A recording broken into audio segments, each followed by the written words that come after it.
So, at the national level, let's talk a little bit about our arbitration department.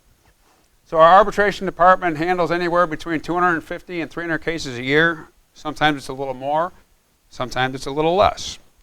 So all cases that are sent to Grand Lodge are read and reviewed by 3 people. The NRAB Vice President, the National Rail Adjustment Board Vice President, the lead arbitration representative, and an additional representative. So what happens is each case that comes up, if it's a rules case, sometimes they can be about a ½ inch to an inch thick. If it's a discipline case, they can be as thick as a major metropolitan area phone book. But they read that entire case cover to cover. When I worked in arbitration, the lead arbitration rep read that whole case. And he would write a synopsis of it, almost a roadmap. He would say why that case is a good case, why that case is a bad case, and what you could do to improve it. He would take his review and give it to the National Rail Adjustment Board Vice President, and he would read the case, cover to cover, the entire thing. And then he would either agree with what he said, or maybe he might have a different opinion on it about how they can make that case a winner or how they have the best case. So he would write a second review on it, either agreeing or maybe adding some things. And then the third person that reads it is the additional representative. Now, he's going to read it and he'll probably agree with what the first 2 guys said. But if not, he has the opportunity to put his 2 cents worth in, so to say.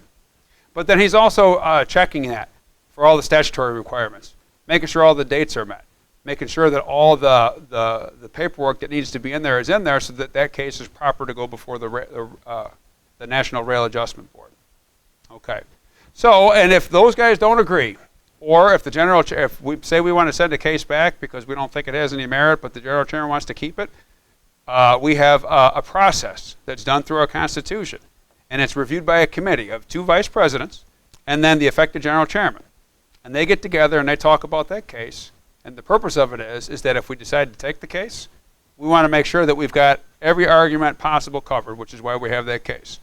And so that we can present that case to the board in a manner that allows for the best outcome possible. So one of the things I'm really proud of is that our arbitration department does things a little bit different than a lot of other labor organizations.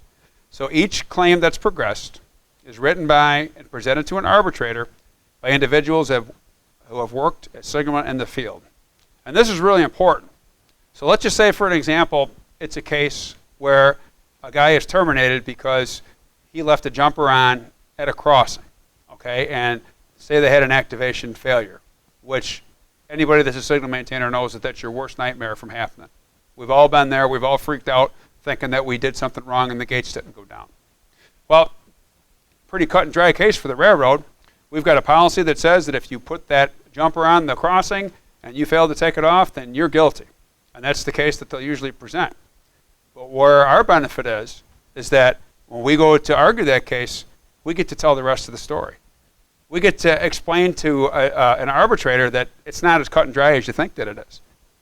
Perhaps we can explain to them about what it means to have to do the FRA testing, that they don't give you enough time in the day to do the work that you're normally supposed to have, and that if you miss a deadline, that you're having your supervisors emailing you and you're getting in trouble. Maybe they don't understand what it's like to be on call and have your phone ringing off the hook every night, because once you're off work, you're never really off work, because once that phone rings, you have to go out and you have to repair that signal system.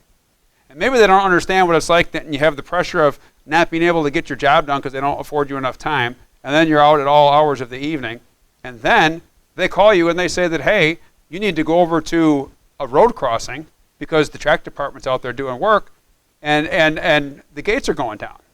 And then maybe they don't understand that when you show up out there, it's not like you go out and it's just a little simple thing that you have to do, that you're going out and you're working on a microprocessor, which is like working on a computer. And when you get there, the gates are going up and down because it's functioning exactly how it's supposed to function. The track department's out there doing work, it simulates a train, the gates are supposed to go down. And maybe that arbitrator doesn't understand what it's like for your supervisor to come out and say, hey, make the crossing not work where those guys are at, but make it work everywhere else perfect. And here's the kicker, we're not really going to tell you how to do that exactly, but if something happens, it's on you. So maybe they don't understand all those things, and when we go in there and we argue those cases, and when we prepare our submissions, when we do that, we can explain the rest of the story. So maybe there's a little more to it than just the guy forgetting to take off a jumper. And there's a lot of other labor organizations, they use attorneys to argue cases, and I'm not saying that's not effective in a lot of times, but what I am saying is that when we go in and we can paint the picture about what actually happened, if there's an attorney arguing against us, he can't dispute it because he doesn't know what it's like to work in the field. And I can tell you this much from my own experience. Anytime that I've been out there, any case that I've gone through and I've read, I either did the same thing that that guy did and didn't get caught, I thought about doing it, or I knew somebody that did it. And that gives us perspective that nobody else has. And that's why I'm damn proud of our arbitration department about the work that we do. So, but because of that, because most of our guys aren't attorneys, that's why we have at least 2 arbitration specialists go through and they proof our work. They make it look like an attorney wrote it. They make it look professional and absolutely high quality.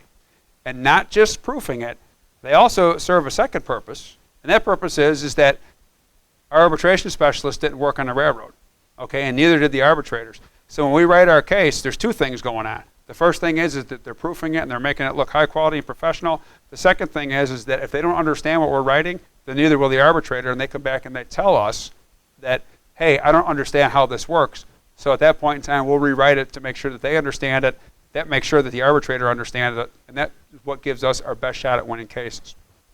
And the final thing on arbitration is that that committee that we spoke about earlier decides that a claim won't be progressed.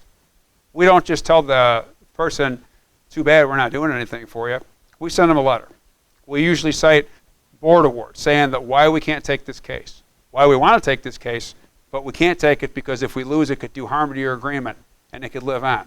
But if it's a discipline case, we'll also tell you how to file it yourself if we're not going to take the case. But I can assure you that every case that comes up here, we do everything that we can to try and handle all of them, and for the most part, we do handle just about every case that comes up.